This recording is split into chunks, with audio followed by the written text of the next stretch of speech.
As President Trump attempts to tackle his agenda here at home, his administration is also facing a series of challenges overseas, from pushback on deportation flights to Central America, renewed violence in the Middle East, and a fragile deal between Russia and Ukraine. Matters of foreign policy are as much in the driver's seat as some of the biggest issues facing us here at home. So now I would like to welcome in spokesperson for the U.S. Department of State, Tammy Bruce. Tammy, thank you so much for giving us some of your time. I know you're very busy. My pleasure. First of all, what can you tell us about the deportees that are sent to El Salvador? We know right now that deadline, it looks like, has come and gone. But is there any possibility, you think, that they will be returned to the U.S. as this legal process plays out?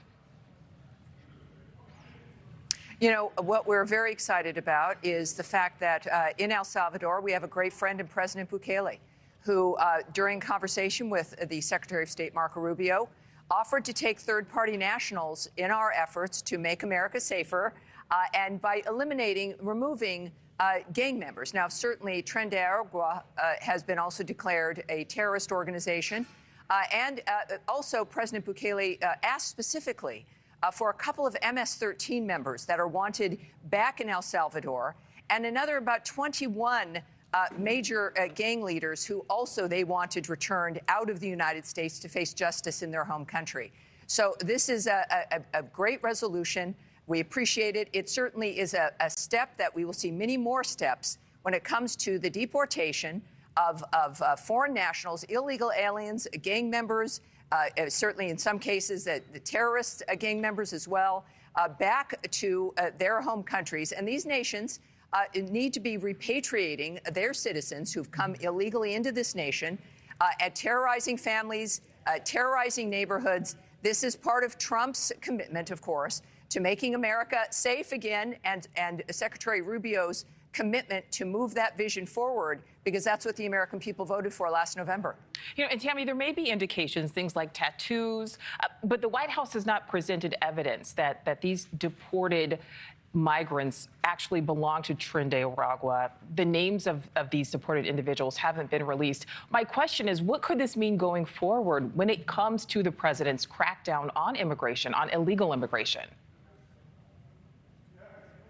Well, I think this is the Department of Homeland Security that handles the removal of these individuals back to whichever country's accepting them, usually their home country.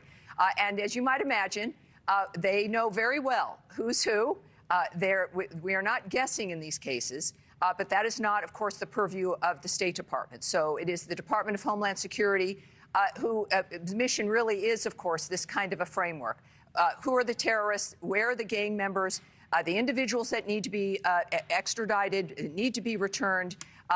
So that's the dynamic that we've got here. And we will not comment certainly on individual cases specifically.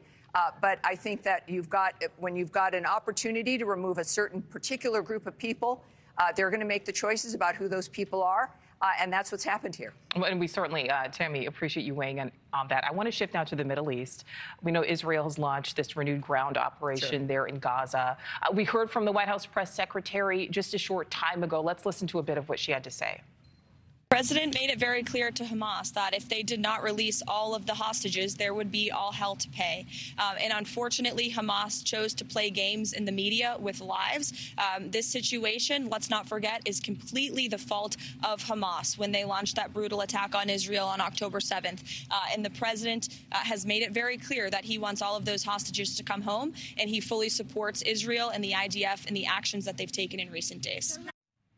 And now, Tammy, there is no question that Hamas launched that attack. But is the administration at all concerned about how this will impact what's already a catastrophic humanitarian crisis happening in Gaza?